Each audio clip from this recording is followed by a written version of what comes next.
Hello, everyone, and welcome to our day early weekly comic review video. I'm Jason, I'm Andy. and we're with Infinity Flux Comics out of Chattanooga, Tennessee, where every Monday after the comics have been delivered, and we have exhaustively bagged and boarded and written down the correct numbers to make sure they're all here. We divide them up. We read the ones we want to read, we read the ones we think most people want to hear about, and we do this spoiler light review show. So, we're going to tell you why you might want to buy these comics. We're going to tell you about first appearances and things like that. But more than that, we're going to go into what are they about, particularly the issue number ones. Who does it appeal to? What is the story like? What is the art like? This is a big week. I think we're going to go over 28 comics with all their variants and incentives on this show. So just buckle up, grab yourself a sandwich, and here we go. So, do you think this is a small week or No, no? not No, even a this is a little. very big week. Yes.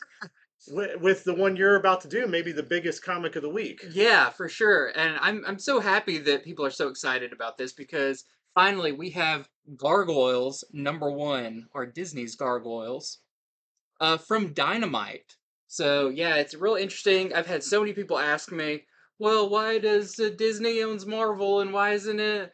Because I guess they're just so big. They say we can sprinkle it out everywhere and it's fine.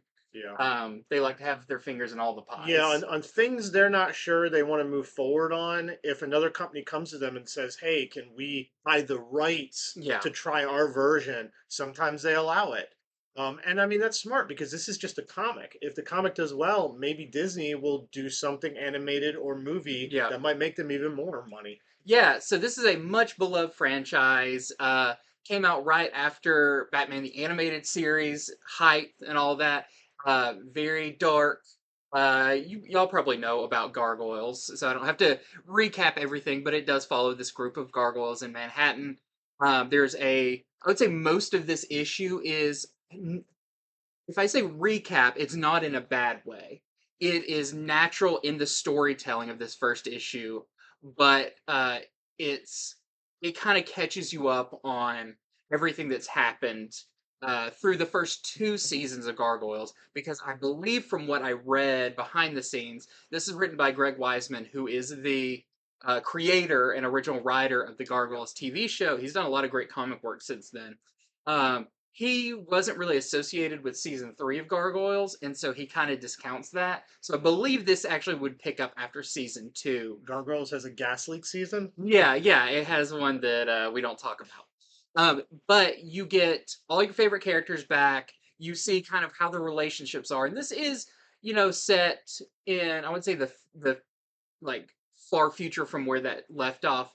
But the relationships have kind of solidified. So um, a lot of the gargoyles actually have mates and they have kids, and some of them are from the original, I think, what, Marvel comic series. Marvel's the publisher of the first I Gargoyles believe you're series.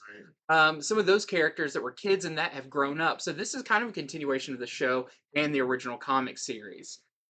So if you're like me, like, I've since it's been on Disney Plus, I've watched Gargoyles some, but the out of order and the continuity and all that, they need to be refreshed. This did a great job doing that, and does a great job setting up what's to come, because looks like there is going to be a new, the birth of a new gargoyle, or gargoyle adjacent creature, that a lot of the villains from the series are going to be gunning for. Like, you know, it's going to have a family, but when one of the villains is asked about, like, well, it's not necessarily going to be an orphan, he's like, not yet. So it sounds like it's going to be a pretty dark turn in this. But it's also kind of one of those getting the gang back together, since they've all kind of went their own ways. We're getting them all back together to go on this new mission. The art is done by George Kimbatis. It's very reminiscent. It's a very animation style, so it works with the likenesses from the show. It's not like spot on, like it looks like frames from the show, but it still invokes the movement and the spirit of the animation. There is still, even with all the setup, there is action in it. There's kind of a great introduction to the gargoyles, because there's a kind of a heist going on, and it's going on at night, so the gargoyles are there to stop it. I thought this was super fun. I know a lot of people are really excited about this. So, who does this appeal for? If you are a fan of this show, the classic, uh, I guess 90s, Yeah, early it's 2000s, definitely mostly 90s. Yeah, Um, 90s. so you'll love this. It definitely has a, this is written for the kids who watched it then. They're now older. Um, without going too far, but it's still got that dark tone that the original show had. So definitely, if you're a fan, pick it up. If you want to try something new, definitely pick this one up because I think it is a lot of fun. And if the main cover didn't do it for you, well, boy howdy, do I have some options. They wanted to catch up on all the covers they missed out on because there was no comic for years. So Yeah, get ready yeah. for all these. There's probably a cover for every year there was not an issue of Gargoyles coming out.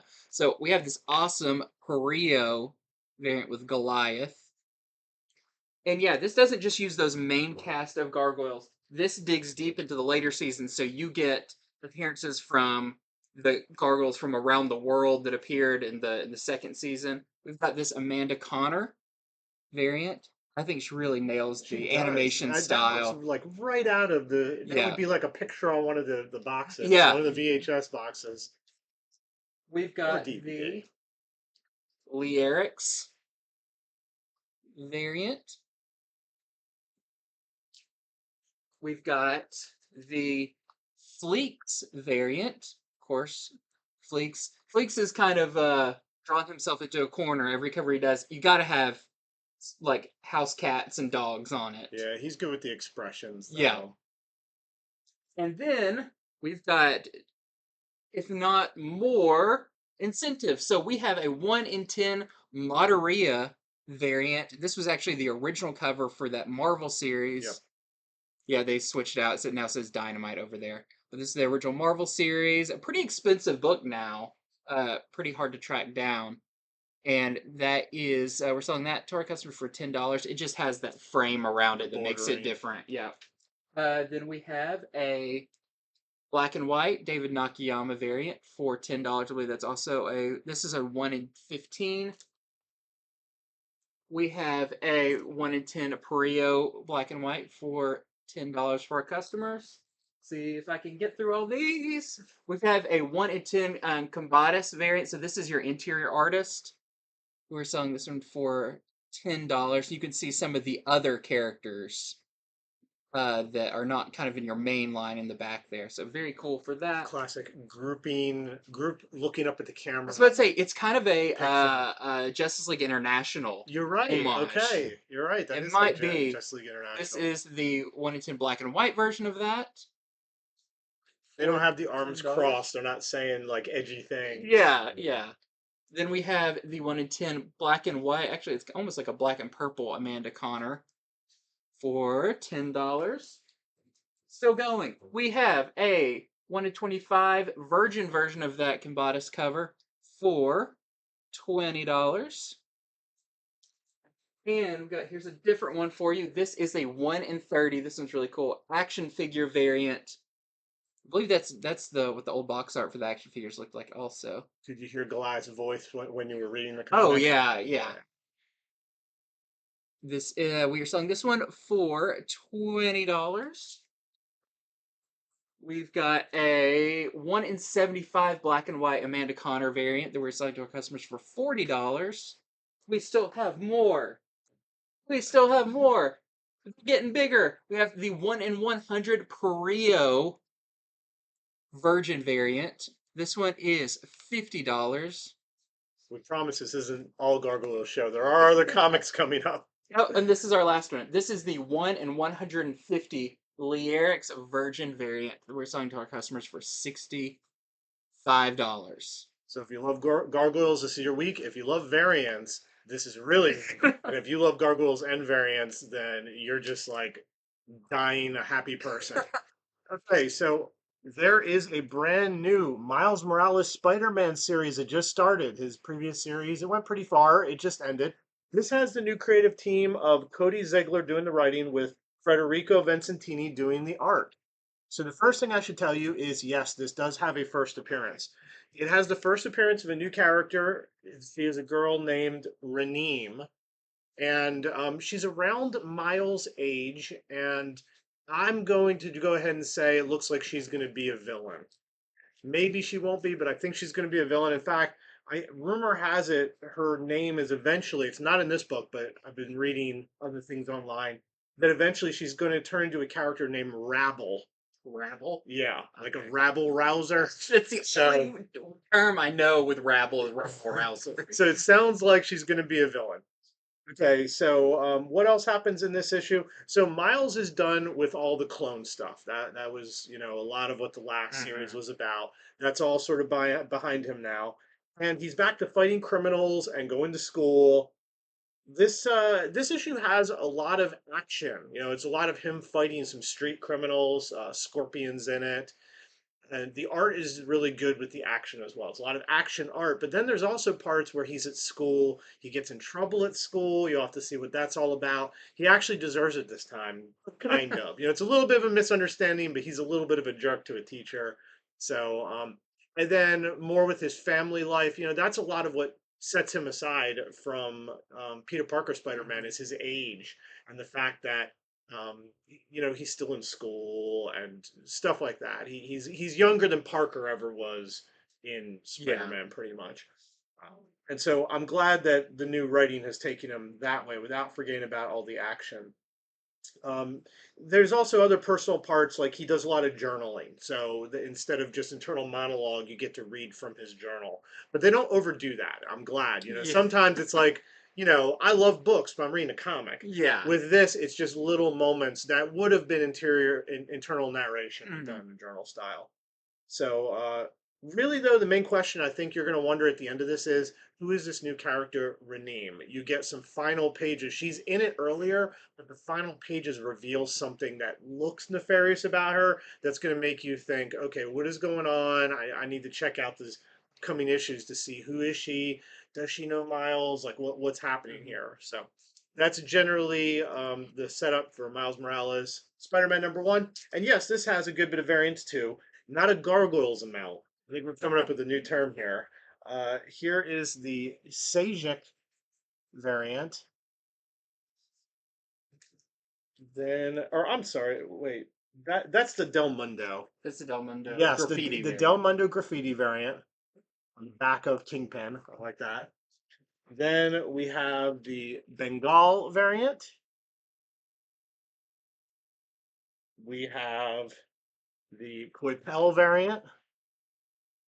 Next up is the Zulo. So Marvel's been doing the Zulo series of variants. We have a few to show you this week where he's turning the characters into cats.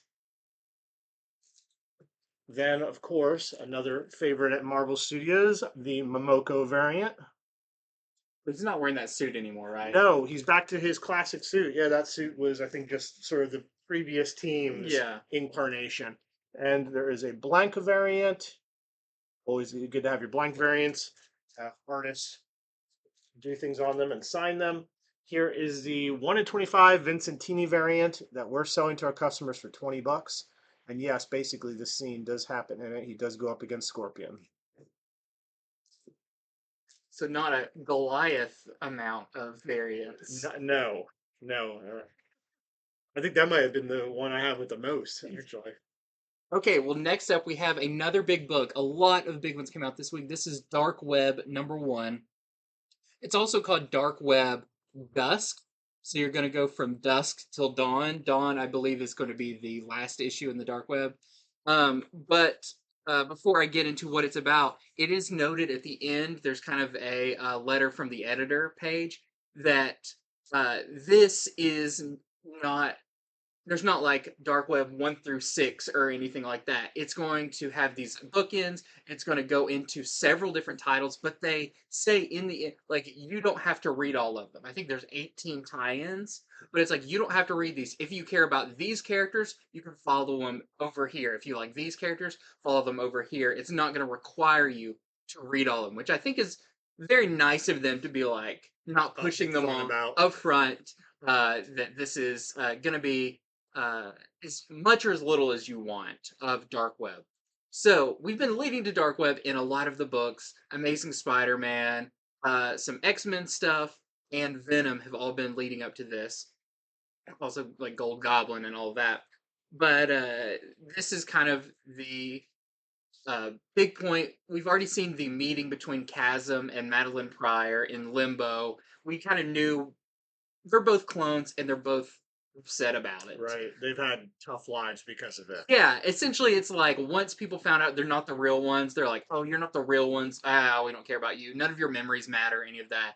And this essentially seems like a story of the clones. Uh, I think Madeline once says, "We're gonna take all that back. Like, we're gonna make people see why we're important," which is a kind of understandable thing. They may not go about it in the best way, but they do have reasons to kind of be upset about this. So this is a Christmas issue, which I think is really fun. It's like the timing worked out for this. Um, we get some craziness that goes between it looks real, but we're actually in limbo because people are either dreaming or something's happening. So don't take everything you read at face value initially. If people start pulling other people's mouths off and moving their eyes around stuff, you might be in limbo. Uh, but a lot of this is kind of set up for what's to come, as these kind of bookend issues do.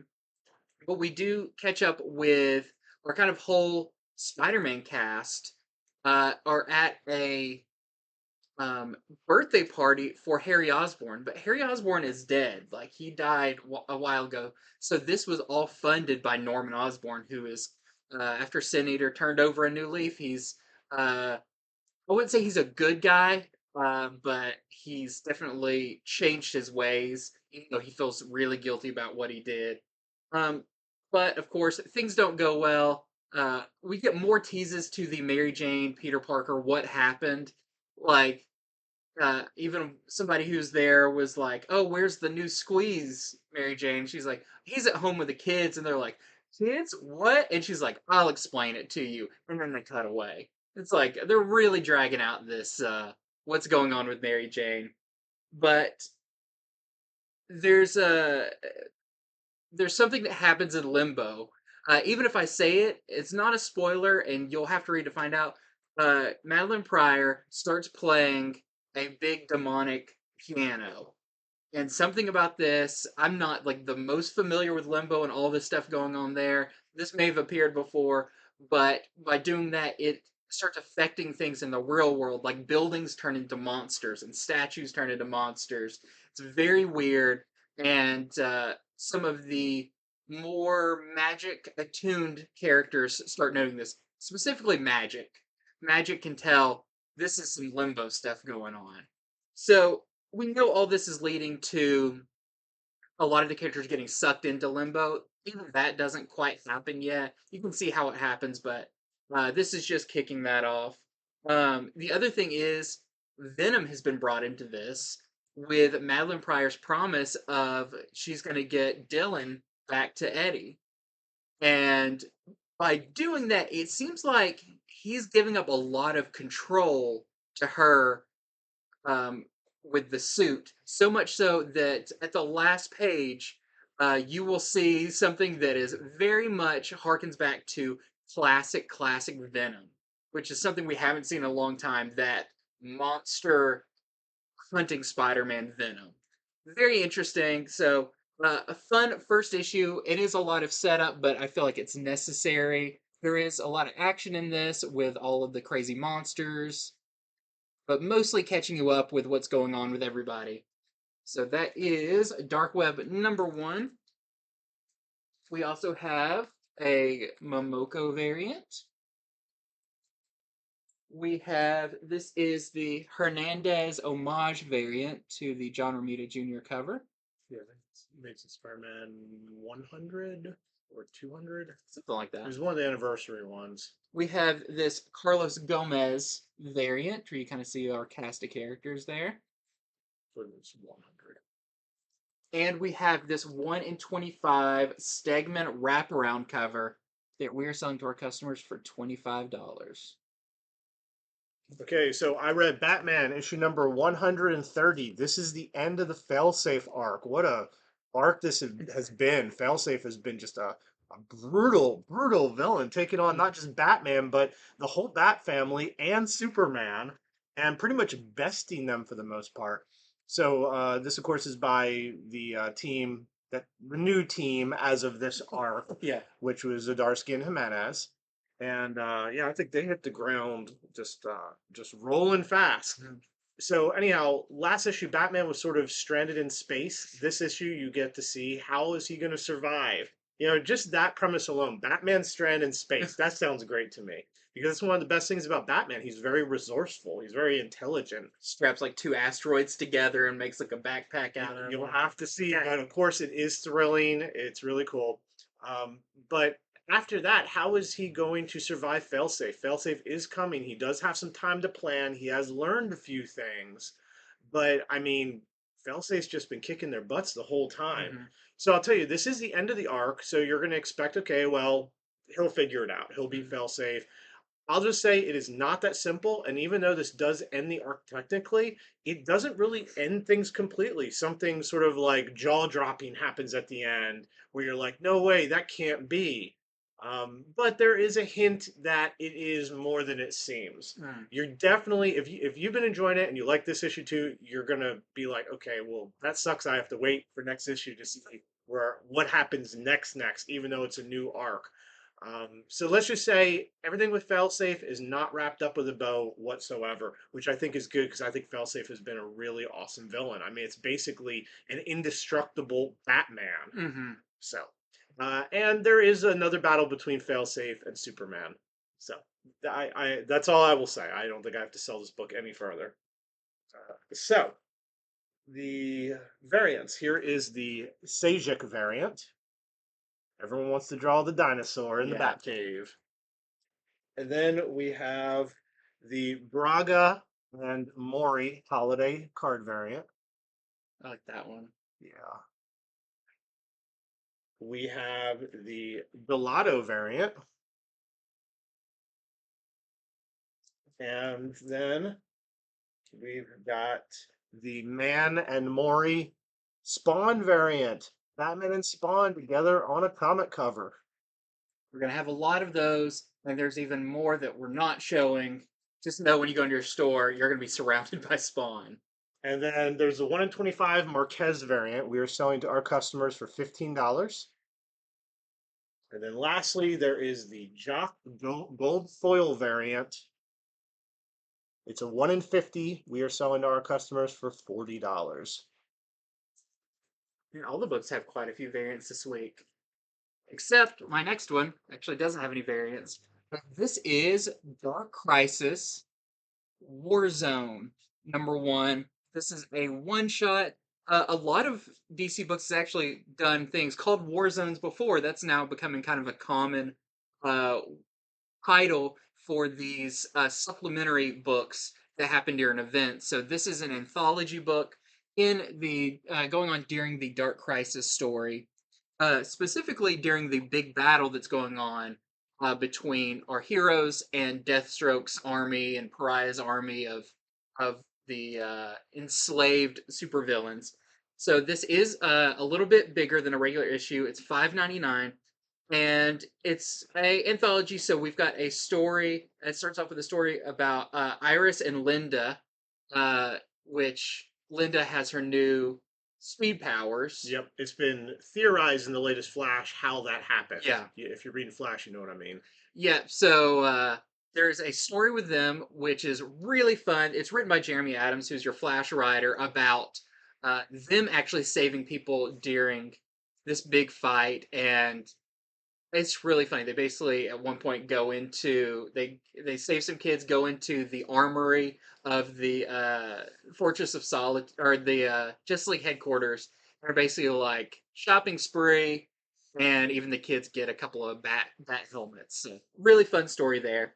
We have surprising, did not expect this, a Jim Corrigan who was the human portion of the Spectre.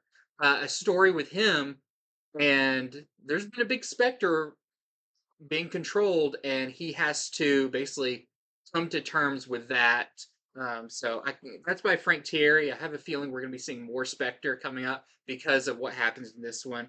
We have a story about the Amazons, written by Stephanie Williams.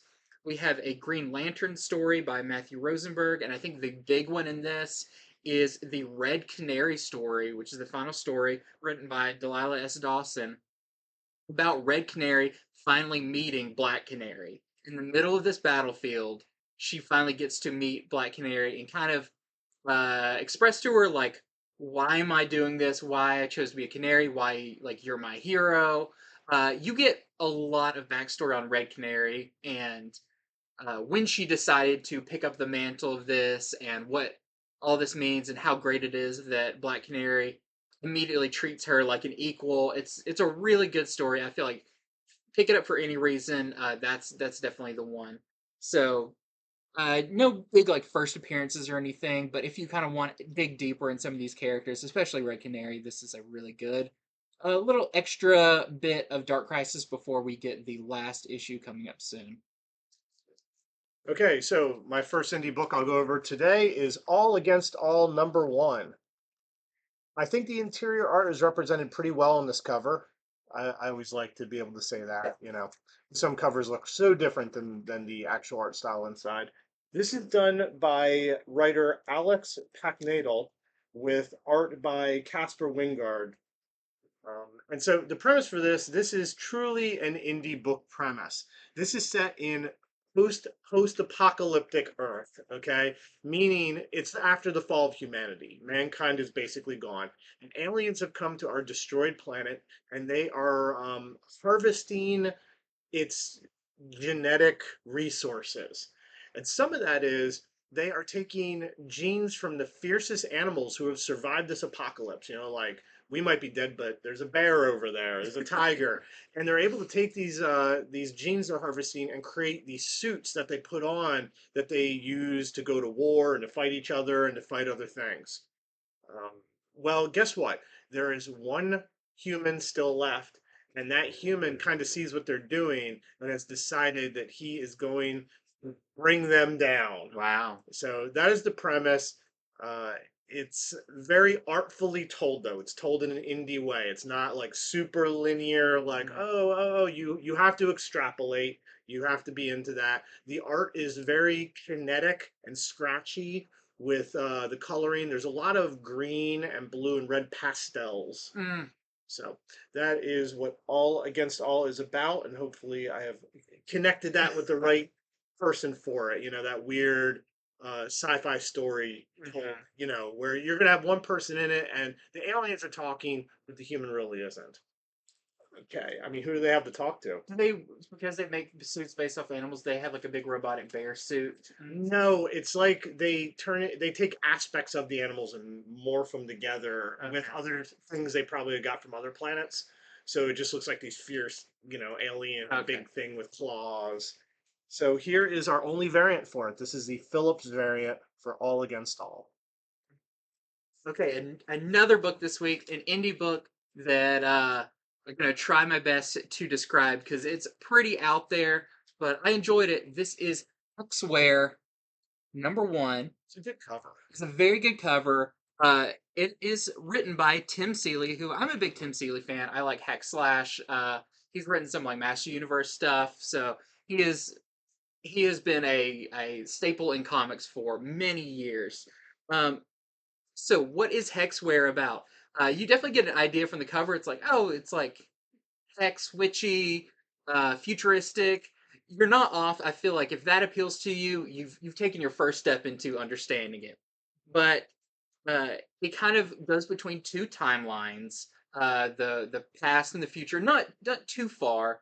It doesn't really say. It just says now and then.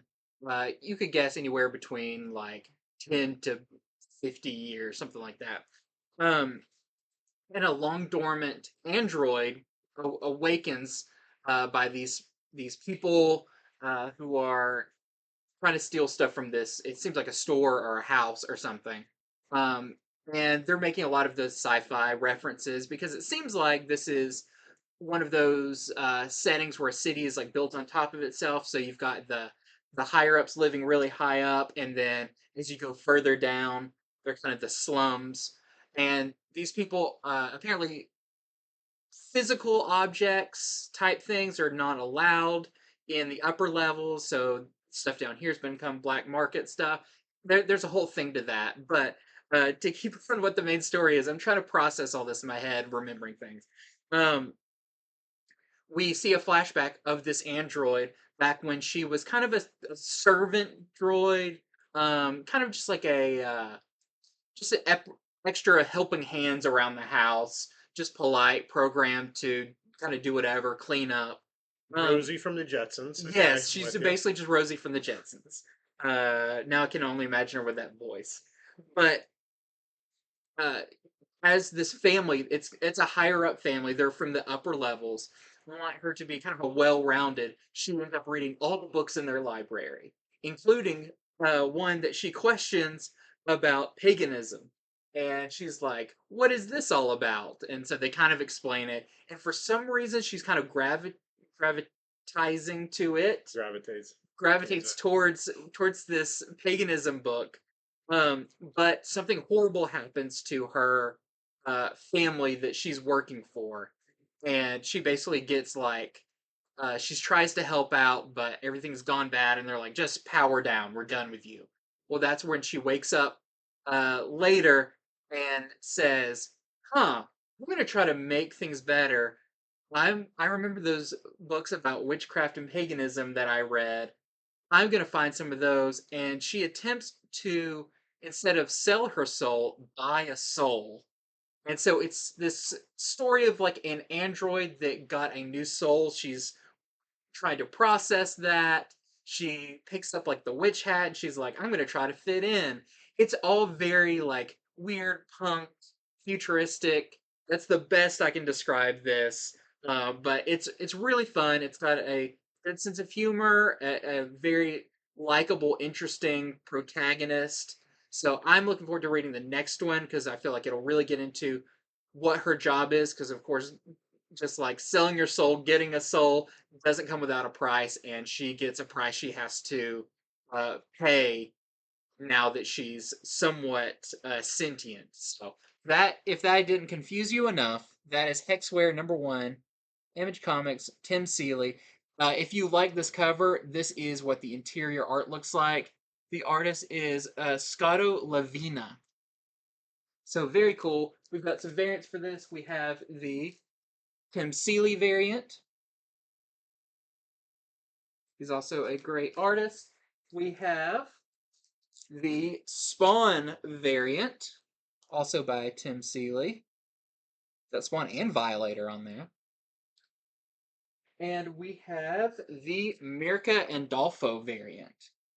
So it's a little confusing trying to explain it, but it's easier digested when you read it. So if you like the tone that this is showing, you'll probably like this book. Okay, so I read, here's a one shot that they're releasing this week, Thanos Death Notes. Now, this is a lot of why we do the show because I didn't quite understand what is this book about, why are they releasing it? But here's what I'm going to tell you. So this book was supposed to come out a week earlier. In fact, it actually ends and says to be continued in Thor issue 29, which is the next book I will be reviewing. But doesn't Now, say like next week? yeah, yeah. So unfortunately, I read this before this, and I wish I had gone the other way. So I'm telling you, dear viewer, if you're going to read both, read this one first. And so let me tell you what this is about. First off, this is by a slew of people. There are many stories in it. Check out the roster of people who wrote it. It's Grombeck, who is the current writer for the new Thor. Christopher Cantwell. You got Michael Straczynski, Kyle Starks. A lot of, you got Ron Lim in there, Jeff Shaw, Rosenberg, Toy Pal, tons of talented people in this book. This was one of my favorite reads of the week.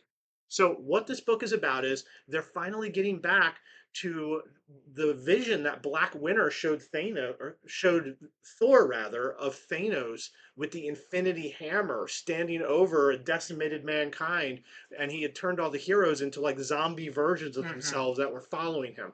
You guys have surely seen that that cover. It was okay? like the second printing's wraparound cover and everything. Yeah, and it was a one panel, a big page rather, Yeah. splash page from Donny Cates's Thor way early on the Black Winter arc. And everybody's been waiting for them to get back to that. Well, for whatever reason, Cates is actually not on Thor anymore. And so it seems like some other talented people have risen up to go ahead and go, that was a great premise. We're going to tell that tale, including Gronbeck. So what this is, how this is an anthology and it links in is Thor is going to Titan. He wants to study where Thanos is from, and he wants to find anything he can that Thanos ever wrote, collected, and see if he can somehow learn to prevent that vision from happening. So the first story is told by Gronbeck, and it's about Thanos going to Titan, where guess who's there? It's Death. So Thor and Death have a nice little talk about Thanos, and Thor is able to find like a bunch of journals and files and stuff that Thanos had been collecting, and he discovers that there's the existence of something called the Black Infinity Stone. Oh. Yes. And I think that stone was in the hammer in that picture, but this is the first like real mentioning of it. They don't say what it does. I'm going to assume it has something to do with death, but I may be thinking DC Black Lantern here, Yeah. Black Power Ring. But anyway, so yes, there's this Black Infinity Stone that maybe Thanos was after. So the first story is sort of about that. It sets up the other stories because the other ones are things he learns about. So the second story is really awesome. It takes place. This is by Christopher Cantwell. The second story. It takes place immediately following Iron Man number 55, Thanos' first appearance, the one where Thanos and Drax appear, Yeah. and Iron Man gets involved in the battle. Well, that ended with they thought they killed Thanos, but it was actually a robot of him. Okay, so Thanos really was in it. It's just he did one of those. The villain gets away, and Yeah. his robot gets beat up. Well, this continues that story because Iron Man reactivates the robot and is trying to talk to it and learn about Thanos. Well, the robot poses this crazy idea to him. He basically tells Tony Stark, guess what?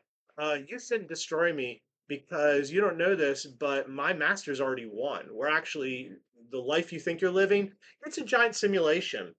And if you destroy me, basically the simulation is going to kill and torture everyone you know.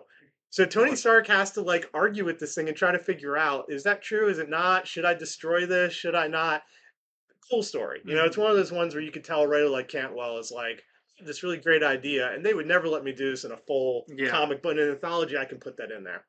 The third story is by Straczynski, and that one has the first appearance of a character named Corella, who it turns out was Thanos' first love before death. And you find this out because Death, in the story, it's like some journal, I guess, Thor's reading. Death goes to Thanos and she goes, hey, tell me about your first love. And Thanos is like, oh, It's like, why do I? tell me about your past girlfriend. Right. Why do Oh, I have to no. do that? So you get to hear this great story about this girl that Thanos grew up with, and you get to see what happened to her. So I mean, that's some deep lore on this character. So I don't know how major a first appearance that is, but I mean, surely it's going to get referred back to at some point. Also, a very good story by a very good creative team. There's more than that too. There's a story by Kyle Starks that's really good. I'm going to stop there. Uh, a lot better than I thought, and important if you care about the whole Black Winter vision, which is the new arc of Thor. I'll be talking about that next. You definitely want to pick this book up. Okay. And as far as variants, I think we just have two. We have this U variant, and we have, look at this movie poster, Acuna variant of Thanos dipping death, his true love. Dipping death. Yep. Well, I have a blast from the past because we have X-Treme X-Men #1. So, if you remember the series X-Treme X-Men, I guess from the early 2000s. I think that's running around. Yep. Written by Chris Claremont and art by Salvador Larroca. They are back working on this. It's a very interesting team. You can see them on there. I always remember. I remember this series fondly, even if I didn't quite understand everything in it, because I just picked up random issues. I like the characters with Bishop and Domino and Wolverine. I love their costumes. Well, this takes place immediately, I wouldn't say immediately, but right after that original run. They even kind of say that in a little extra blurb that's like, as seen in the last issue, however many years ago it was. But this one, I don't remember. People may remember better than I do. I don't remember Kitty Pryde being a character in Extreme X-Men. Hmm. Um, because I don't remember her suit or anything that she gets in this. But this is, as much as it is a continuation of Extreme X-Men, that series, this is also a sequel to the Kitty Pryde Wolverine miniseries from 1985. So if you remember that one about the kind of uh, Japan Adventures of Wolverine, where there's a character named Ogun who attempted to like indoctrinate Kitty Pryde into being his assistant or whatever. He's like a samurai with some mutant abilities. Seems like psychic. Not 100% sure on the backstory of this character. I know I've seen him, but it's kind of the return of that character because this begins with Kitty Pryde going to work. She works at a bar, and something kind of dreamlike mentally happens where all the X-Men are dead around her, and it's Ogun there, basically being like, "I'm not done with you yet." So this kicks off a whole thing where now the X-Men who are not dead, spoiler, uh, are going to have to help Kitty Pryde go after Ogun and try to basically stop all of this from happening. But the reason I said I don't believe Kitty Pryde was in this because she actually kind of gets her Extreme X-Men suit in this, where they're like, "We got to get you a costume." So I thought that was all really interesting. Um, this is kind of one of those like prevent your destiny. Am I really supposed to be this thing he says I'm supposed to be? Um, but I thought it was really good. The LaRocca art in this is fantastic. It top notch. It's full of action, great character stuff, especially uh, like we say with all this stuff. If you haven't been reading the current X-Men stuff because of the Krakoa stuff, you just can't keep up with it. This is great, returning to those classic characters at the school. Very kind of digestible at this point. So I thought this was a lot of fun kind of throwback. Yeah, their outfits are crazy. Like Bishop just shows up in Kitty's room one time, and he's just got his giant like sniper rifle, and it's like, I guess you just walk around with that thing all the time because that's just how characters were.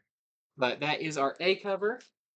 We have our Phil Noto variant, which I love the way they're doing this. This looks like this would fit, just slide it in your comic box right behind the last issue of Extreme X-Men, and it fits perfectly. And we have the Carlos Gomez variant. And lastly, we have a 1 in 10 LaRocca Classic Design variant with Storm that we are selling to our customers for $10. So yeah, I don't remember. I think I've read the Kitty Pryde Wolverine miniseries from '85.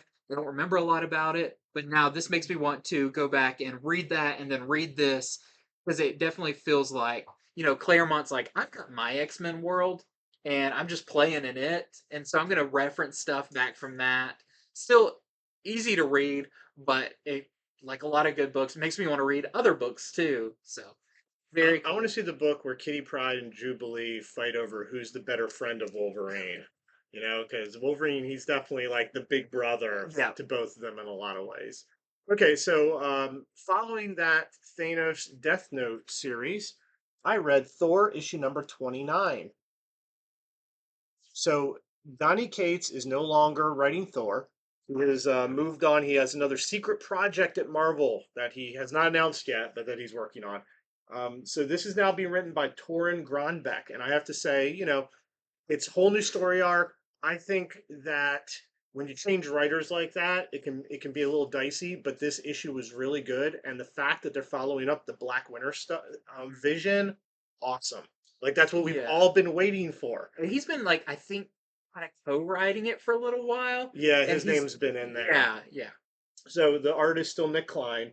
So the arc is called Legacy of Thanos. And so in this, Thor learns that Corvus Glaive is looking for the Black Stone. Mm. So of course Corvus Glaive used to be, Thanos was his master. Yeah. So even though Thanos is nowhere to be found, you definitely don't want one of his acolytes after that. And so Thanos teams up with the Valkyrie Runa to try to find Corvus and to try to stop whatever's going on. And they have to go to a part of Niflheim that has been forbidden for eons. Like just even Odin wouldn't let anybody there. And so Thor thinks, oh, well, if there's something hidden, that might be the spot. Now that he's got the keys to the kingdom, he's like, I'm gonna go look at all those spots. The last thing I'll say is, so Odin is, he's dead, slashing Thor's hammer.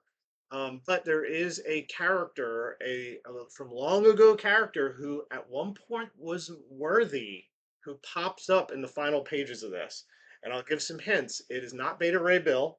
It is not Donald Blake. You'll just have to see who that is. Interesting. See, I made it difficult. Yeah, you eliminated all of my guesses. Yeah. So anyhow, it's sad that Kate's moved on. He did some very good writing on Thor, but I'm really excited they're Yeah. doing. If him leaving made it where they can tell this story finally, then I think we're all the richer for it. So here are the variants. Here is the Andrews variant. Here is the Floyd Powell variant. And then there is the 1 in 25 LaRocca variant we're selling to our customers for $15. Okay, and just briefly, talk about Batman, the Joker, the Deadly Duo #2 by Mark Silvestri. So I'm not going to go into too much detail about the story. I feel like the strong part here is the art. Not that the story is not good. It's very interesting, but I feel like a lot of it is a vessel for the art. So in this, you have a lot of great action with Batman finally teaming up with the Joker. They kind of in the first issue just set that up, but in this, you actually have them jumping off of rooftops together and everything. Really interesting. Even Joker ends up in the Batcave, which might not be the best idea.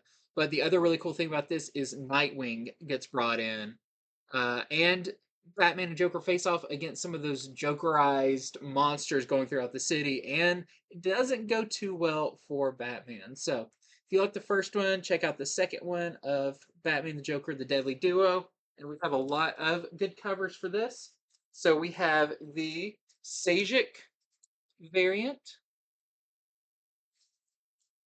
We have the Jim Lee variant. We have the Kelly Jones Batman cover and the Kelly Jones Joker cover, which I'm not sure. Do these line up? I think they actually do line up. So very cool there. I know the first one didn't line up.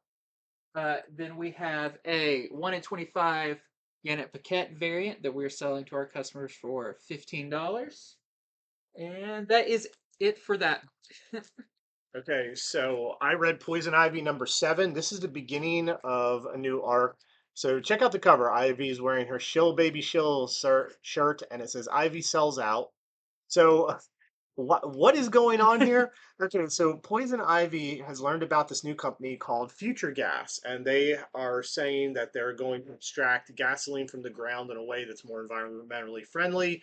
They have a female CEO who is like a mom. They're trying to put like a nice face on fracking. And so Ivy runs into some of their workers and learns how secretly evil this company is. And she goes, okay, well, guess what? I'm going to apply for a job there, and I'm going to destroy them from within in 1 week.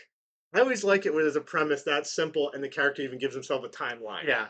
Well, it's neat because she kind of narrates the story, and it does not go her way. And even from the beginning, she warns you. She's like, "I was, I was so surprised this time, and it didn't it all go my way." Anyway, there's the first appearance of the CEO of the company. Her name is Ms. Crawley. I tried to catch her first name. I did not. Everyone calls her Ms. Crawley. She is maybe a bit older than Ivy, but not by much. And let's just say, Ivy learns, and you'll learn by the end of this issue, that they have an intertwined past. Like she's actually a character from Ivy's past who might be a lot more formidable than Ivy expects.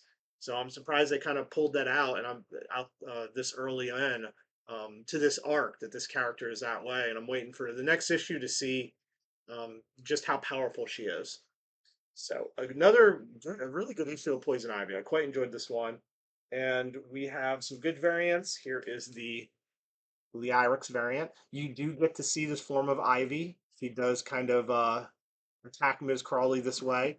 And when you know that a character can kind of like fight against you when you're like this and you're as powerful as Ivy, she's got to be pretty powerful in her own right. Here is the Middleton variant. Just That hair another is incredible. gorgeous, gorgeous Middleton variant to add to the collection for all you Middleton fans. We have people at our store, they just have every Middleton variant and they get it, every single one. And then here is the Nakayama variant, the Spawn Nakayama variant, I should say. Ivy and Spawn. She's got her vines, he's got his chains. And then lastly, we have the 1 in 25 Pinosian variant. We're selling for $15 to our customers. How can a book have so many good variants? I think every issue has had amazing variants. It's like such a hard choice. Okay, so next up I have another new #1. This is Know Your Station from Sarah Gailey and art by Liana Kangas. Man, I have to sneeze every time we do a show. Okay, so what is Know Your Station? There's a little hint to it in the title with Station. This is a futuristic book with a space station. I believe it's called The First Resort. Um, that's what they refer to it as. It's never like formally like you're in the first resort, but that's kind of what it's called. Um, so what is this? It is a space station that uh, has all of the wealthiest and brightest people from Earth have moved to this. We only know from the solicitation of this book that like the Earth is kind of in ruins, and that's where like the poor people live and everything. The solicitation made you think it's going to be more about that, but really they don't address it too much. This is mostly just about this station and the characters there. So, uh, you follow a character named Elise, and she is the station security liaison. And she'll be the first one to tell you she's not a detective, she's just a liaison. She doesn't detect, she liaises. Uh, but they have their issues in this space station, but really they're not that big of a deal. They're kind of what you would think is rich people problems, like uh, I caught my husband cheating, and I think this other girl stole this bracelet that I had. And so Elise is kind of she's not one. She's works for the station, but she's not one of them. And so she goes into every situation like blah blah blah. Even the stole bracelet, she goes, "It's behind your counter here." Like it's she kind of she takes her job seriously, but she knows she doesn't have to put in that much effort for it. She also has kind of some demons of her own, maybe some addiction problems, other things that she deals with that is addressed in this. But one day there is something a little bit bigger happens. There's a murder on this station, and she's brought in, much to her like I don't know why, because she's basically like I'm not a detective. Like this is not really my area, but okay, I'll help out. But it seems like maybe some of the clues to the murder of a very high up person on the space station. Like these are all really rich, smart, influential people. The top of those has been murdered in a pretty grisly way, and the evidence might lead back to her. And she doesn't know, is this because of maybe the stuff I've been doing behind closed doors? Can I even trust it? She has an AI that talks to her that she like is trying to get all this information out of. It is a really interesting first issue of this book. It's from Boom, so it's quality stuff. I will say this is not action heavy. There's I don't know if you would say there's anything in it that's action. It is a very wordy, dialogue heavy, text heavy story. So if you like that, if you like book you can sit down and kind of chew through, really dig in deep with the characters. You get a lot of uh, uh, description of all the different kind of people that are on this ship and of this character we're following. You will definitely like this, but it is a dense read. So you've been warned if you just like your slapping and action and all that. This is your A cover for that. We have this variant, which is very interesting. Uh, I can't quite place how this fits in, but it's interesting nonetheless. We have this really nice Lotay variant with our main character there, and I'm not sure if this is maybe her AI because when it talks, it's blue, but very cool. And then we have a 1 in 10 Kangas Virgin variant for $10, and this is your interior artist. All right, so I read Nocterra Val Special. So this was another good one. If you've been enjoying Nocterra, I think you will like this. So this shows the first appearance of a character from the past. His name is Raleigh Royce, and Raleigh Royce was the original ferryman. You know, like what Val is and what, the people who drive the trucks are. He was the first one. He was the person who retrofit the first diesel truck with the electric power to fight off the dark beings, and he protected Val and her brother when they were younger. So this is partly told in flashback when they were younger, how they met him. It's actually where Val got her helmet from as well. So you get to see whatever happened to this character. So even though it's the first appearance of him, I wouldn't expect to see him in the future. I'll just put it that way. Still a really good tale. It does have some current Nocterra Day stuff too, where Val has physically been taken over by the darkness. Well, what happens to her next? So you get more of that, and it even ends where it says to be continued in Nocterra issue 12. So if you've been reading the series and you're like, do I need this special? We get it, and I don't know why you wouldn't. It's every bit as good. It just fleshes out that world even more. So that is what's going on in Nocterra Special. Val, if you haven't read the Nocterra stuff, definitely don't just pick this up. Go read that first. This will not make much sense to you. Uh, and obviously great art as always, because Tony S. Daniel, that's the only kind of art he does. Here is the variant. Here is the Lotay variant. And here is the Tony S. Daniel variant. He got to do the Spawn cover. He probably was like, just go ahead, let me do the Spawn. Spawn would be awesome in that world too. He would do pretty well. And then here is the Manipul variant. That's sort of the way Val is currently looking. And lastly, there's a 1 in 25 black and white of that. We are selling for $15. Okay, then I have our second issue of Star Wars Hidden Empire. So I've really enjoyed issue 1 of this as Kira makes her big final move against the Empire, and specifically Palpatine and Vader. She doesn't like the Empire, but she really doesn't like the Sith controlling the galaxy, and so she made her big attack in the last one. Now Palpatine and Vader think that she's dead. We knew from the end of the last issue she wasn't. She got away. But basically, because of this, we're seeing the fall of Crimson Dawn. Like, someone even brings it up to Kira, like, this seems like this is over. And she's like, it served its purpose. So, pretty interesting that she really is so dedicated to this thing. It really is about, I did this to achieve this goal. When I achieve this goal, this is no longer necessary. So, I thought that was really cool. But, of course, her other big plan involves the Fermata cage that was talked about in the last one, a Sith artifact that keeps some dark side entity frozen in time, and she's going to attempt to. It's kind of a scare tactic for Vader and Palpatine to say she's going to unleash it, but she also does plan on opening it, and you'll see that attempt in here. They tried in the last one. The Knights of Ren were like, "You're crazy. We're not going to be involved in this." We still have the archivist and someone else who is working on opening this thing. Well, we learned a little bit more of what it's kind of made up of and why it can do what it does. Um, but they do know it requires so much dark side energy poured into it that when they do, every kind of force sensitive person in the galaxy is gonna know exactly where they are and gonna come for them. And you'll have to read, but that's pretty much what's gonna happen.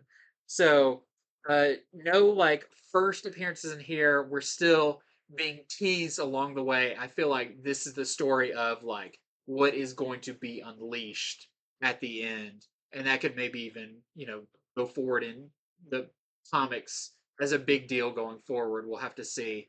But another great entry in Hidden Empire #2.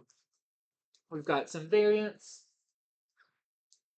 I believe this is called something like the Versus variant or the Battle variant, something like that. Got Vader and the Archivist. Once again, looks like they're looking through window blinds at each other. We've got the Connecting variant. And that is it for the variants. Okay, so Moon Girl and Devil Dinosaur have a new series, and starting with this issue #1, it is written by Jordan Ifueko with art by Abla Glez. This has the first appearance of a new character named Olivia. Olivia, as it turns out, is a young Cree girl, and in this issue, she tells Moon Girl about how the Kree helped create the Inhumans. So kind of adds to that history.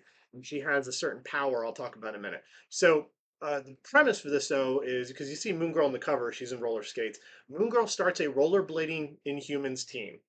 And the reason she does it is her parents say, enough superheroing, you're a young kid, you should not be doing this. That sounds like good parents. They might have wanted to do that beforehand. So she goes, well, I'm not superheroing. I'm going to go roller derby.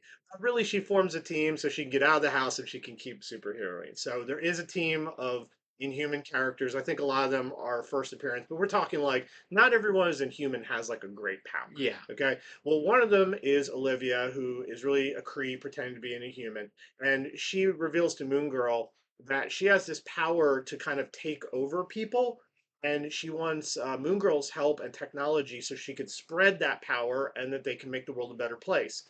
Well, this doesn't sound that good to Moon Girl. This sounds kind of villainous. So I'm assuming Olivia is going to become one of the major villains in this series. So if you care about first appearances, you might want it for that reason. This is definitely sort of an all ages book, maybe teen plus book, I would say. Very easy to read and very sort of simple art style, but still pleasant. Yeah. Just a nice pleasant read. Moon Girl's a young character. Yeah. You can't have her like in a extreme book with Wolverine swearing like a sailor. Correct. So here are the variants.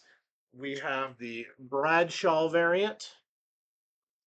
We have the Momoko variant. Is Devil Dinosaur on the rollerblading team? No, he Oh, certainly is not. And then we have this great Scotty Young variant. Just that crazed look of Devil Dinosaur is great for that one. Okay, next up for me, I have Joker, the Man Who Stopped Laughing #3. Once again, I'm not going to go into too much detail about this, but it is revealed a little bit more that why it seems like there's multiple Jokers. Now, it's still not really revealed. Is this related to the Three Joker storyline?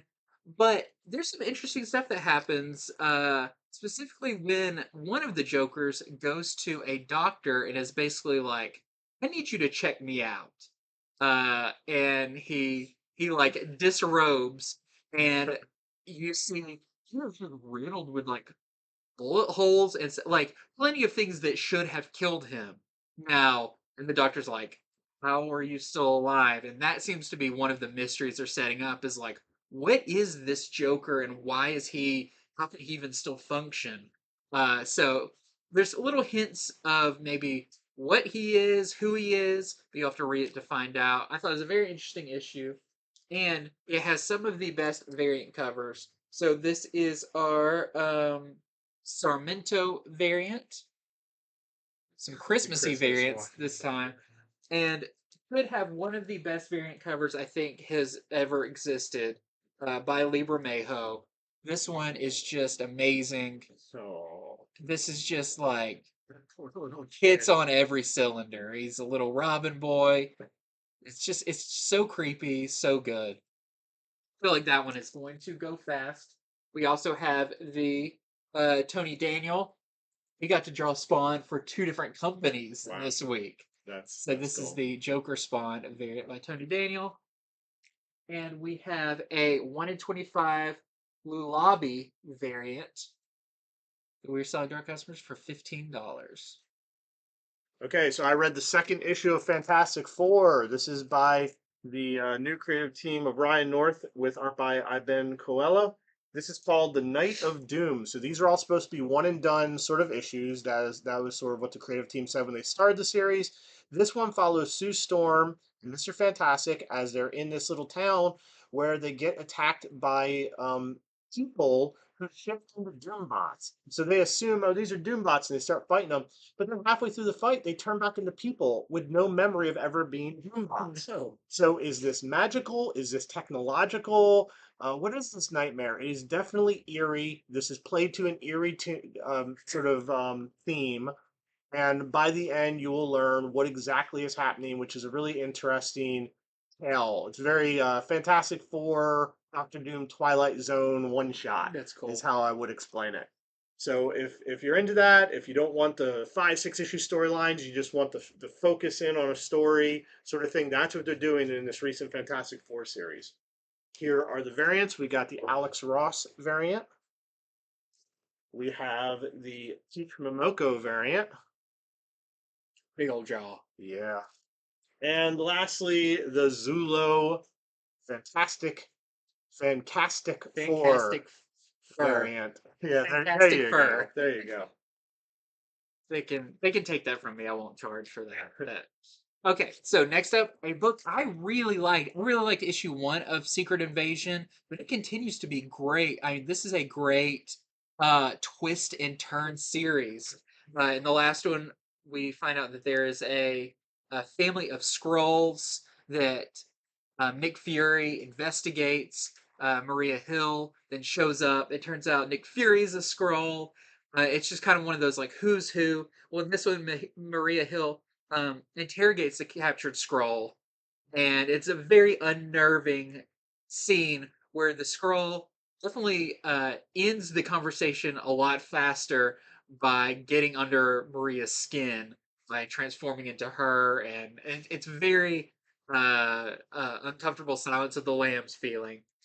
But Maria knows, hey, I need to alert the Avengers about this, but I can't even trust the Avengers. So I'm going to do a blood test on all of them because she has a new invention that she has that's going to show by their blood if they are a scroll or not. And maybe even that is not enough. You'll have to find out. But a scroll within the Avengers is revealed, and it is pretty crazy when it does. If you haven't read the first issue, pick it up. Pick up this one. I feel like this is a bigger story than just this mini series. I hope it kind of spreads because it's just a super cool, keep you guessing type story. That's in Secret Invasion number 2. We've got this really nice Johnson variant. It's definitely one of those you don't know who to trust because by the last page, you're going to be really wanting the next one. And then here's the Ruin variant. And just because Iron Man is on the cover, that is not a spoiler to who is the Skrull. Iron Man is in it and he plays a part, but they're not going to reveal something like that on the cover. Okay, so I read Quested #1. This is another first issue from new publisher Whatnot. And this one is written by Michael Calero with art by Thomas Perrin. So this is very, very video game influence. Now, we're not saying it's like the whole comic is a video game. It's still a comic, but you can tell in the art style, a lot of the things that they talk about. I mean, this knight on the cover, he gets paid in rupees. Okay, yeah. You know, it's sort of like that. In fact, the art style I would say is like a cross between Rick and Morty, which it seems like a lot of the Whatnot books Yeah. have a Rick and Morty art feel, but Rick and Morty mixed with like classic video games. That's what I would say the art feel is. So the story is you have this knight character and his two friends. They have just finished their last quest. You get to see how it wraps up, and they now have enough money where they can retire comfortably. That is until a king seeks them out and says, "Hey, I need you to save my daughter."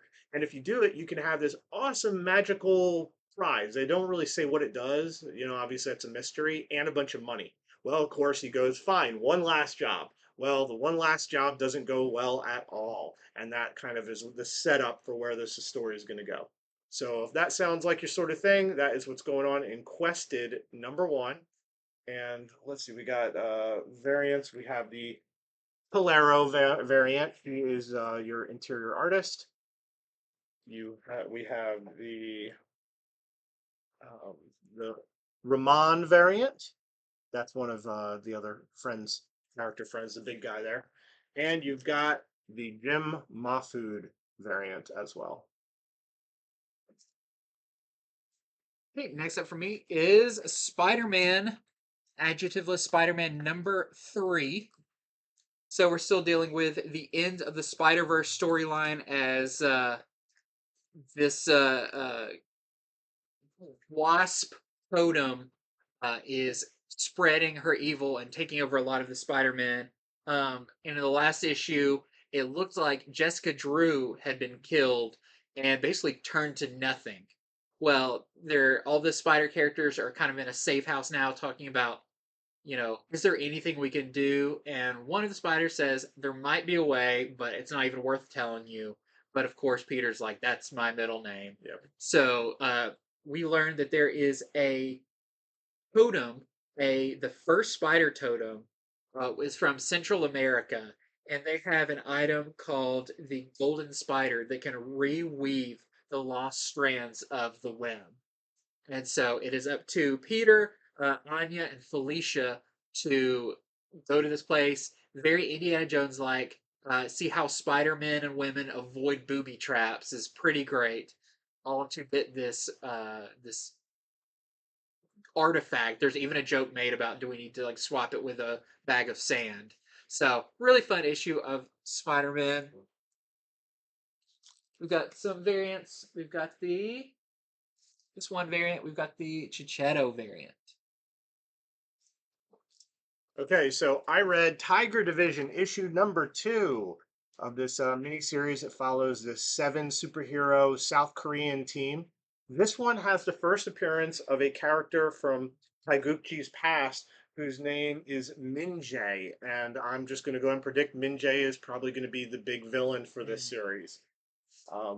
Always someone from the past. So last issue, the team had gotten ambushed by some people. They were trying to get this magical gem. They got ambushed by this team.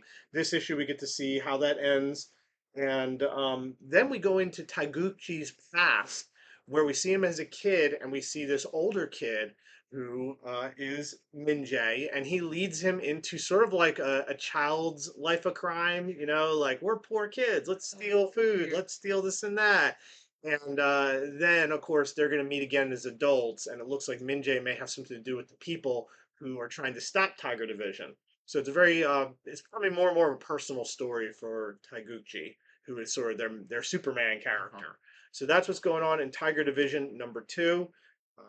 This was written by Emily Kim with art by Crease Lee. I am enjoying it. It's good. And so here are your variants. You have the Yoon variant. You have the Ron Lim trading card variant with Lady Bright, one of the team members. And lastly, they're a new team, but already they're being turned into cats by Zulo. Doesn't take it any time at all now. Yep. Okay, next up I've got Ghost Rider. This is Ghost Rider #9. Once again, this series is amazing, and I would best describe this whole series, but mostly this issue, very Clive Barker feeling. Because you've got Ghost Rider and Talia Warroad, or Johnny Blaze and Talia Warroad, go into the subway system, and there is like a midnight meat train of people on a train getting sent to be sacrificed. It's all dirty and scratched up. It's a little Silent Hill feeling. Just a lot of fun. And also, you've got Exhaust, who is on his way to take on Ghost Rider. And Ghost Rider gets a flaming chainsaw, so that's fun. So that is Ghost Rider #9. And we also have the Peach Momoko variant for it. All right, so also out this week is Avengers number 63. This is the Avengers Assemble Part 2. This is sort of the finale of all the stuff that Jason Aaron has been setting up with all the different Avengers teams throughout time. This issue, the Avengers 1 million BC and the modern day Avengers finally team up, only because last issue the multiversal Masters of Evil showed up to stop them fighting. And so now they're all going to battle. This is a battle heavy issue. You know, when you have like all these teams set up, they're all ready for battling. You have the issue or two where they just fight. This issue is that issue. So a very battle heavy issue. There is an old sort of Avenger slash X-Men ally slash foe who is showing up towards the end too. That's the other surprise. And so here is the variant. Here is the Jimenez variant, sort of a classic homage variant. And then we have a Peach Momoko variant as well. Okay, and next up I have our next issue of Punisher. It's Punisher number 8. Again, this is still slowly leading up to the big face-off with Daredevil. We get a lot of kind of what are Punisher's new powers all about in this one, but you can tell by the end this is getting really close to the throwdown with Daredevil. We also have a variant for it. This is the Sway variant. Okay, so I read Escape from Wyoming number 2. This is the new book this week from Bad Idea. It is by writer Robert Venditti with art by George Malongo. This, of course, is a sci-fi western action comedy, and it kind of is too. This is about a prison transport of dangerous aliens that land on Earth, and there's just one sort of alien officer trying to bring them in, and he has to begrudgingly team up with an Earthling police officer who he feels way superior to try to stop these like terrible alien prisoners, and they're all different species, which makes them really cool. They all act very different from getting to their escape pod and from destroying parts of the earth while they're at it.